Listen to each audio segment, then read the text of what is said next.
Urgent! A coup in Moldova. The Kremlin is blowing up Transnistria. A secret operation has been launched. The situation is reaching a boiling point. At this very moment, something terrible is happening there, a historic turning point. Kiev has pressured Moscow. Negotiations are following the Ukrainian scenario. The Kremlin is caught in an iron grip. The countdown has begun. Zelensky rushes to the US. In the Oval Office, together with Trump, they are preparing a decision that will rewrite world history. A Crimean nightmare for Putin. The mousetrap has snapped shut. The occupiers are trapped with no way out. Crimea is coming home. Air defense and electronic warfare have been wiped out. The fleet is sinking. The generals are in a panic, whispering about collapse. Urgent. Berlin has gone full power. Germany is forging an artillery fist for Ukraine. This aid will be decisive. The latest weapons are already on the way. All this and more in our program, Hotspot. A shocking bombshell from the Kremlin. Transnistria has erupted. The scenario of war has been set in motion. Moscow is preparing a new military foothold right on Europe's borders. Tensions are off the charts. The stakes are at their highest. What is really happening behind the scenes, and where could this lead? Stay tuned. Moscow is stepping up its actions in the occupied region of Moldova to divert Ukraine's resources by increasing the threat from the Russian enclave. Military units of the quasi-state are calling up reservists, and weapons are being taken out of storage at the depots. There has been talk of repeated detentions and hours-long searches of Transnistrian residents at Chisinau airport. The Transnistrian side has demanded that Moldova stop its pressure.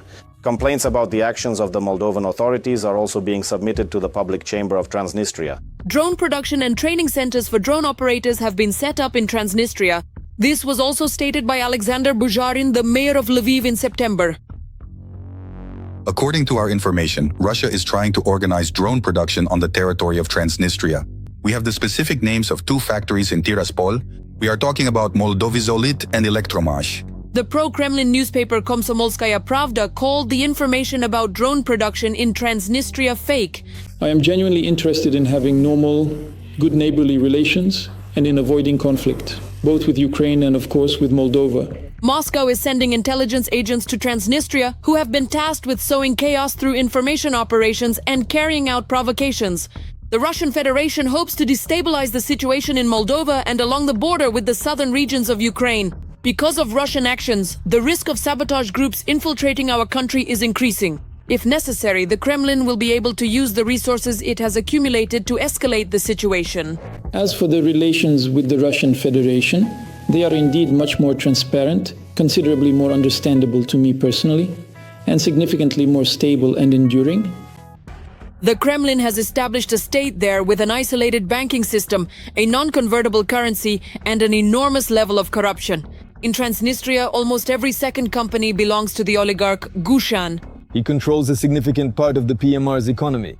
According to some reports, Sheriff provides more than 50% of the region's tax revenues, and tens of thousands of people work at the holding's enterprises. Back in 2015, Gushan was called one of the richest people in the post-Soviet space, and his fortune was estimated at $2.1 billion. Ukraine froze Gushan's assets because his companies supplied goods and services to Russia's military-industrial complex. According to the Moldovan State Services Agency, as of 2024, Moldovizolit continued to supply goods to the neighboring country. The Ukrainian investigation claims that goods or services from the Moldovizolit enterprise were supplied to structures within the Russian defense system that produced weapons used in the war against Ukraine. This creates a legal link between assets connected to the Sheriff holding and Russian military operations. This is yet another blow to Putin's war machine. Previously, another blow was dealt when, after Gazprom stopped supplying gas at the beginning of 2025, gas in Transnistria began coming from Moldova gas. The energy crisis in Transnistria, which also triggered an economic crisis, is ongoing, and it threatens to turn into a real humanitarian catastrophe. In addition to the resources with which Putin bribed his enclave, he also provided Transnistria with political and military support, maintaining his own military contingent there. It is necessary to thoroughly examine what exactly the Russian operational group of forces is, and to propose appropriate solutions for dismantling this structure. But at the same time, there is also the so-called Transnistrian army on the left bank. At 12 Manoilova Street in Tiraspol, there is the so-called Ministry of State Security, which is something like an analog of the KGB or NKVD, and keeps the residents of the left bank in fear. There are all sorts of special battalions as well. The separatists are armed with grads, drones, and even helicopters and tanks. Russia can also mobilize civilian Transnistrians to whom Putin has handed out Russian passports. The entire Russian military group stationed there, except perhaps for the highest-ranking officers, is made up of local residents. That's why they have such fertile ground there. The propaganda is exactly the same as in Russia. There too, from kindergarten, they march and dress in military uniforms. Chisinau plans to join the European Union in the coming years.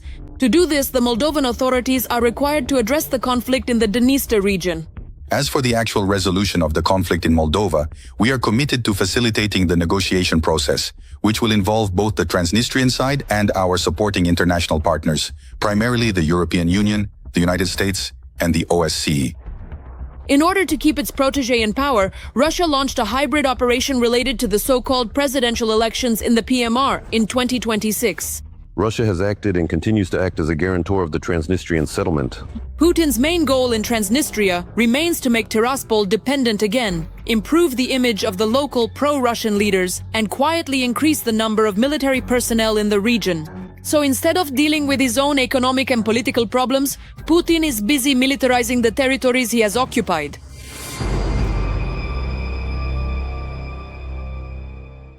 A historic knockout. Ukraine forced the negotiations.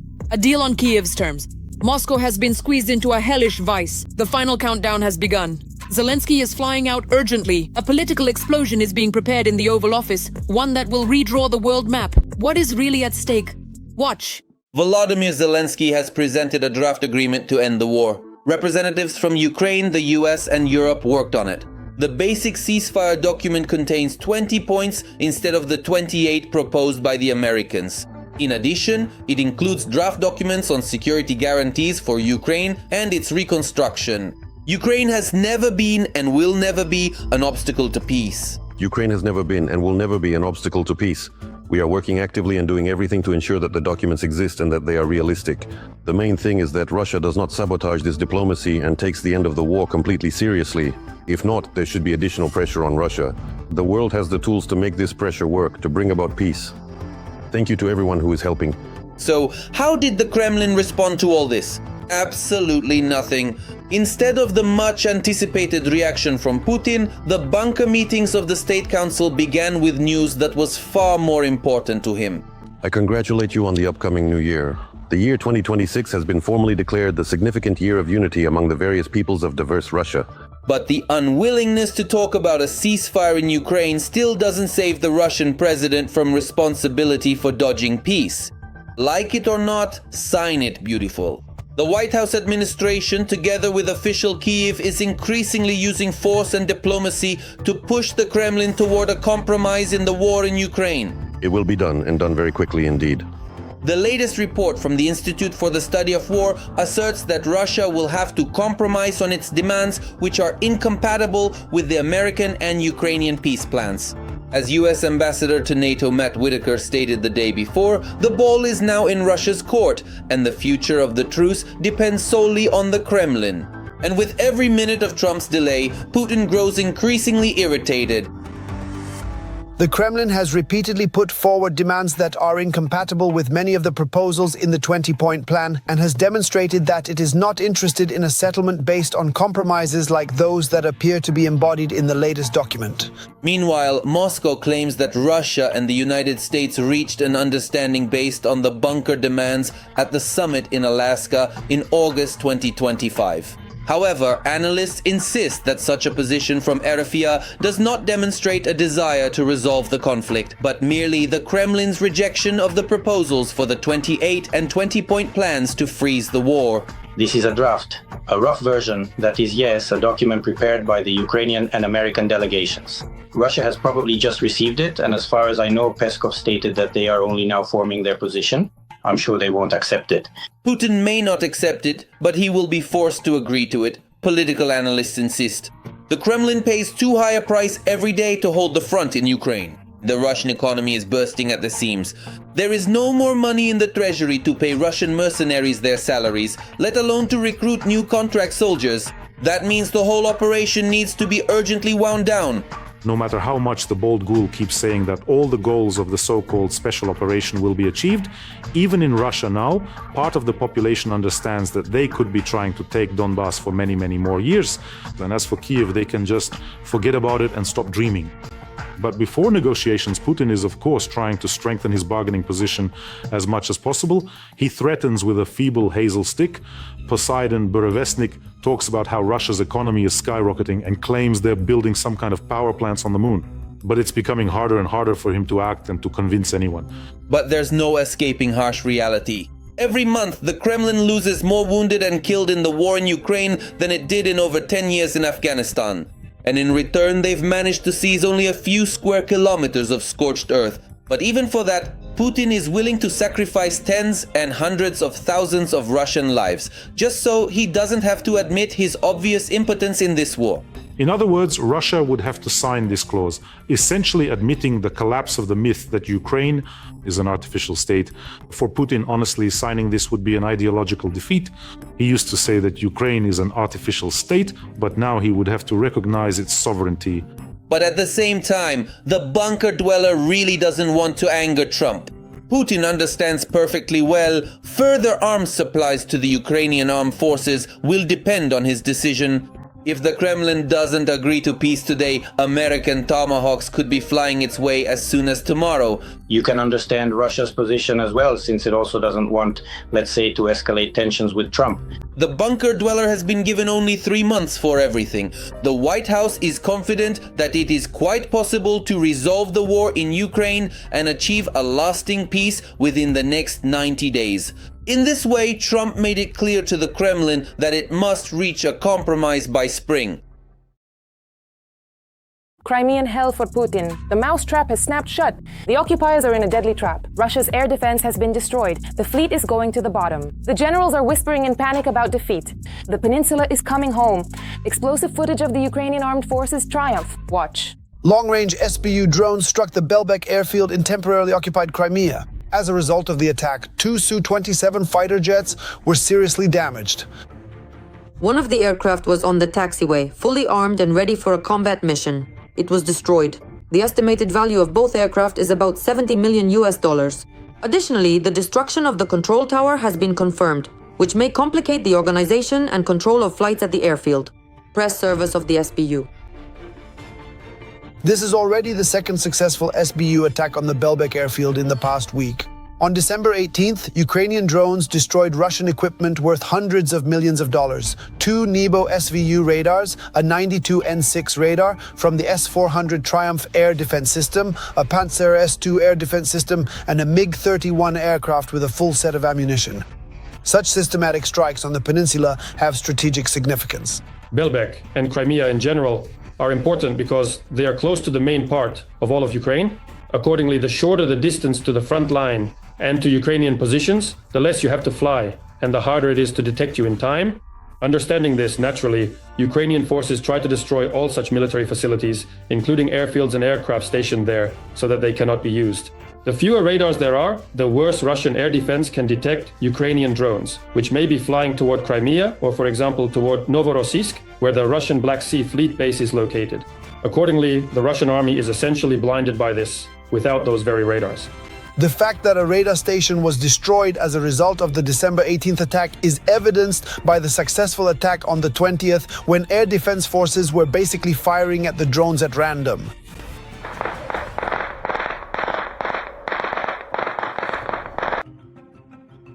Back in 2021, Belbek was the most important Russian air base in Crimea. Up to 46 Su-27 and Su-30 fighter jets from the 38th Fighter Aviation Regiment were stationed here. There was also a contingent of about a dozen Su-34 fighter bombers, as well as several support aircraft and helicopters, numerous radars, and air defense systems. Now, almost all military aircraft have been removed from the peninsula, and those that remain are systematically being destroyed by the Ukrainian armed forces. We can already talk about this Varshavyanka now. This is not the first loss of a Russian submarine in this war. They were indeed the very first country since the end of World War II to tragically lose a submarine in actual combat operations. And now, quite astonishingly, they have already lost 2 more, making it a total of 3. For obvious reasons, the Russians haven't left anything valuable from the fleet in Crimea. The main reason the remnants of the Black Sea Fleet still exist is their mobility and stealth. In terms of mobility, this means constantly changing their anchorage. The ships are constantly being moved around the harbor or taken out of the base if they realize we're planning to strike. Dmytro Pletenchuk, spokesperson for the Ukrainian Navy. Due to the lack of sufficient air defense and radar systems on the occupied peninsula, which the Ukrainian armed forces are systematically knocking out, the neighboring Krasnodar region is also suffering, specifically Novozovsk. That's where the remnants of the Black Sea Fleet are stationed. Recently, Ukrainian forces managed to seriously damage a submarine. Russia has become the first country in the world since World War II to lose a second submarine as a result of combat operations. This is a very convenient location for knocking out Russian air defense assets. This includes not only radar stations, but also anti-aircraft missile systems. Even the radar for the unique S-500 was destroyed there.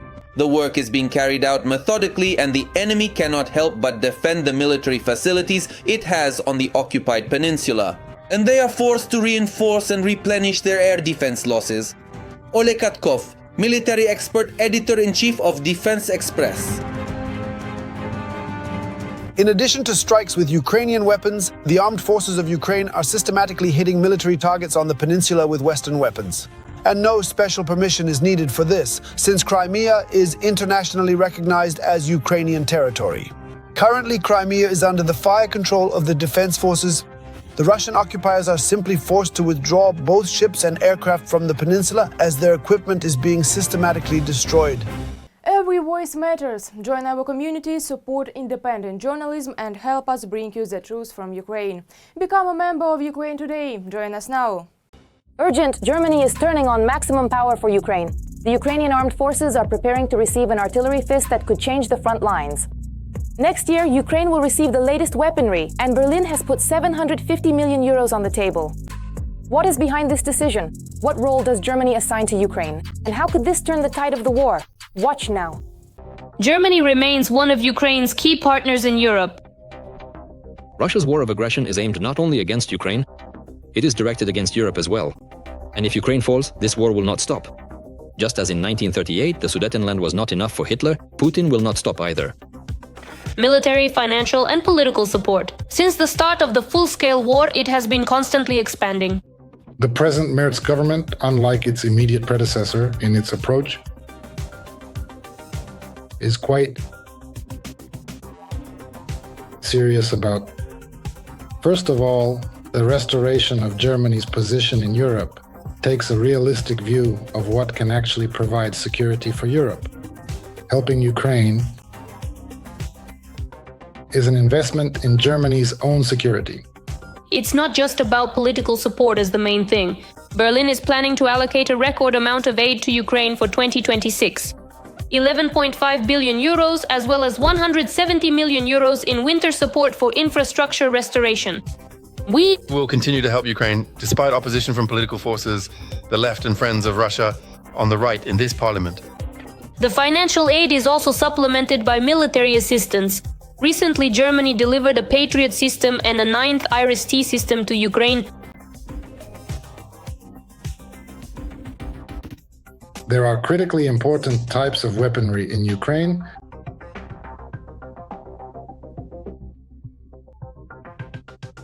which are needed by the country itself. For example, with those same Patriot systems, the Germans hesitated for a long time because these very systems were and remain key for air defense of the European continent. But next year, Defense Minister Boris Pistorius announced a major delivery of air-to-air missiles from the country's stockpiles. But that's not all. It's a widely utilized, highly effective, short-range missile system that comes in a significant variety of modifications and different versions. And our F-16s, which are crucial to our defense, desperately need it. Obviously, we desperately need any and all available missiles we can possibly acquire at this critical juncture, especially for air defense. Even if they're old, we'll find a way to use them. Ukraine and Germany have also signed a new defense agreement worth over 1 billion euros. It includes long-term deliveries of spare parts for Patriot systems, procurement of Ukrainian UAVs, supplies of new electronic warfare systems, and much more. This is yet another declaration of intent. It's a framework agreement. A declaration of intent does not imply immediate contracts.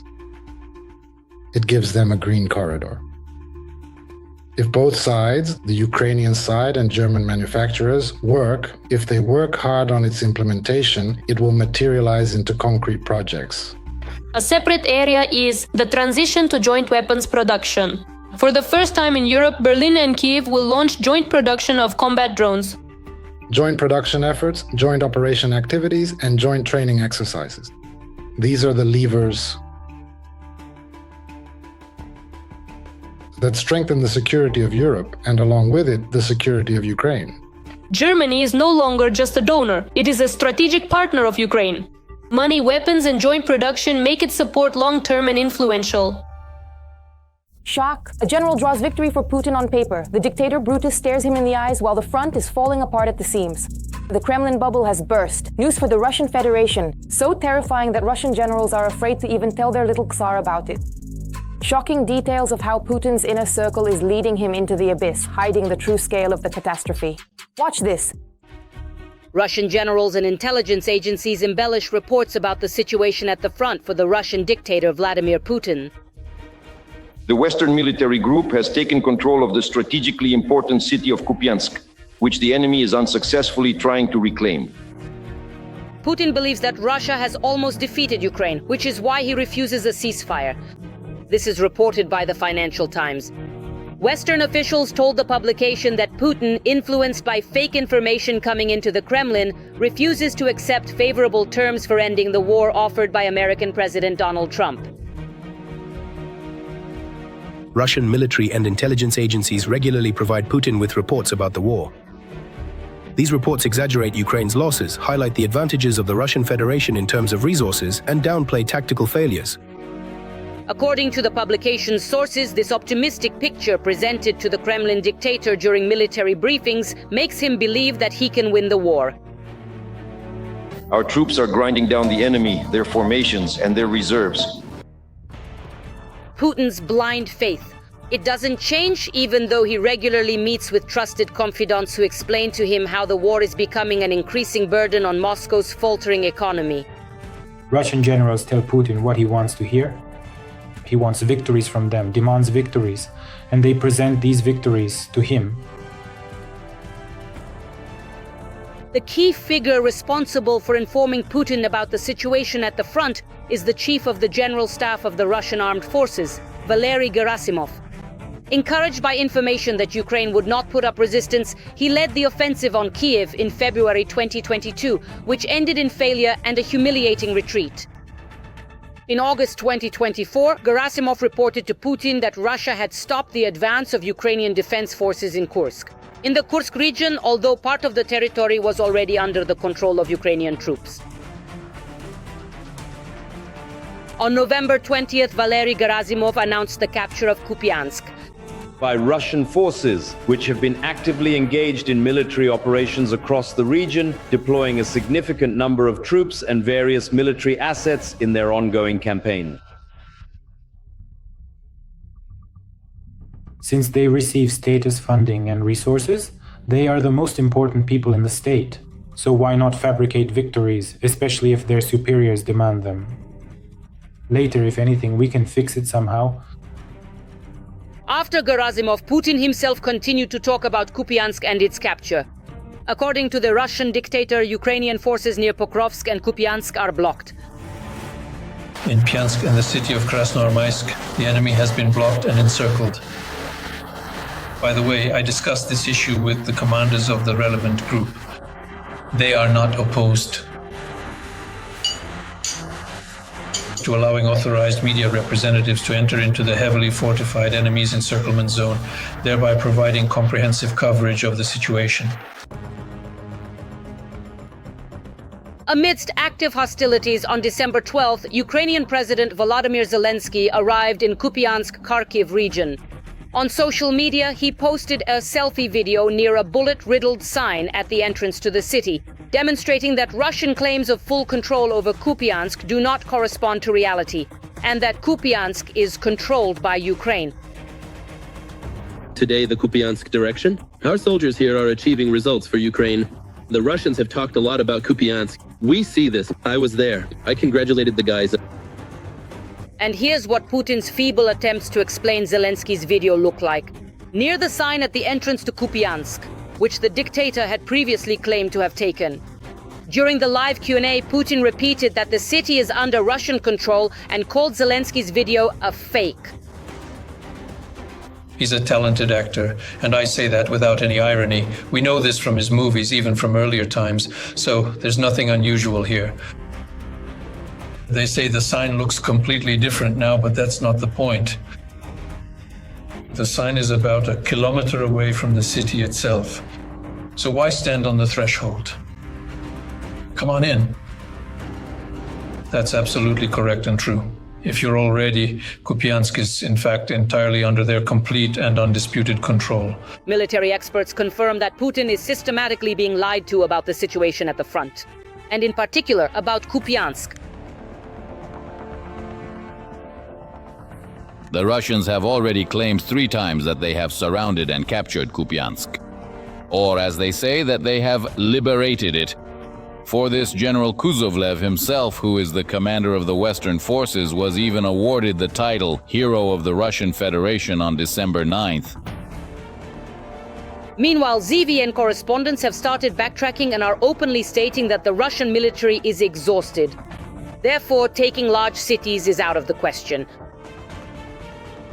Believe me, our troops are extremely worn out, tired, and exhausted. Everyone who has been there knows this perfectly well. Meanwhile, Z channels are writing that Ukraine has effectively regained control over the city. Russian troops no longer control Kupiansk. Judging by this map, the armed forces of the Russian Federation have already lost almost all of Kupiansk's territory. But at least everyone got their medals. Apparently, in the future, we should expect a third liberation of Kupiansk. The situation has developed where reports were exaggerated, and now all the regiments are being forced to match those reports. The 122nd and 106th are talking about Ina, and from the reconnaissance headquarters, it's also not Pisa. About Kupiansk. According to the Rybar channel, which is affiliated with the Ministry of Defense, the situation in the city for Russian troops has become worse than critical based on their information. Russians are reporting that a significant part of the bridgehead on the western bank of the Oskol River, including the villages of Kondrashovka, Radkovka and Moskovka, as well as the area near the dairy canning plant, have been lost. Also, according to Rybar, in December, one of the units lost almost 1,500 soldiers on the approaches to one of the villages. Back in November, according to the published map of military operations, most of Kupiansk is now under the control of the Ukrainian armed forces, and clashes are continuing only on its northeastern outskirts. Thanks to the efforts of the Ukrainian Defense Forces, various units and different security agencies, control over Kupiansk has been regained. Now we can observe the development of a rather difficult situation for the Russian occupation forces. Probably Putin could find some alternative ways to get information if he really wanted to. But obviously he is satisfied with everything. In other words, he wants to be lied to. And if those lies satisfy him, again, the generals are, in a way, Putin's allies in his internal bureaucratic struggle against all those boring and dreary economists who constantly tell him that maybe it's time to stop, maybe it's worth considering a ceasefire. Well, as long as the Russian generals keep painting fake victories for Putin, he continues to believe in this illusion. But on the front lines, the reality is completely different. And that's exactly what we're seeing now in Kupiansk. Putin's cosmic strike. The Kremlin is targeting Starlink. A secret weapon has come out of the shadows. Moscow is preparing an attack from space. Myth or real threat? Russian engineers, under conditions of total secrecy, are assembling something that could change the rules of war. See all the details coming up next. How do you like that, Elon Musk? Russia is developing a weapon to destroy satellites, Starlink in space. This was reported by the Associated Press, citing sources in NATO. Two intelligence agencies from NATO countries suspect that Russia is developing a new anti-satellite weapon designed to target satellite constellations. Elon Musk's Starlink, with devastating orbital clouds of debris as a means of restricting the West's superiority in space, which has helped Ukraine on the battlefield. War in space and the destruction of American satellites. One of Putin's scare tactics, which the Russian dictator has been using almost since the very beginning of the war. Components of civilian infrastructure in space provided to Ukraine for military purposes may become a legitimate target for retaliatory strikes, according to the Russian Foreign Ministry. Earlier, at the beginning of 2024, the work of Russian engineers on space weapons caused concern for the previous American administration. At that time, the discussion was about a nuclear explosion in space, as well as S-500 systems capable of destroying missiles and spacecraft in low Earth orbit. US President Joe Biden ordered to establish contact with Moscow. This is related to the anti-satellite potential that Russia is developing. It is reported that the operating principle of the new Russian weapon is to scatter. The Starlink orbits with hundreds of thousands of high-density spherical elements, which are supposed to disable several of Musk's satellites at once. But here, military experts have a number of questions about this kind of weapon. The Starlink orbits are at an altitude of about 550 kilometers, which is 340 miles above the planet. And it's quite remarkable that the Chinese space station Tiangong and the International Space Station of the occupying countries operate at lower orbits. Essentially, without damaging their own Chinese satellites, the Russians can't reach the Starlinks. Moreover, the way Elon Musk's satellites work is that if one of them is destroyed, the signal quickly switches to another. At this very moment, there are about 10,000 currently operational launched satellites in orbit, such as Starlink. That is physically neutralizing. The entire number of Starlink satellites is practically impossible. At the same time, one should not underestimate the threat of a potential struggle by the SSLE countries against Western satellites. It cannot be ignored. After all, alongside Russia, China is also developing its own means to counter space-based communication and internet sources. We have carefully reviewed your proposals. At the end of November, Chinese scientists modeled a scenario for large-scale suppression of the Starlink satellite network in the Taiwan region. According to their calculations, creating an electromagnetic shield over the entire territory of the island would require about 1,000 drones equipped with special devices. Jamming communications. That's all for now. For more hot news from the front, tune in to our next episode.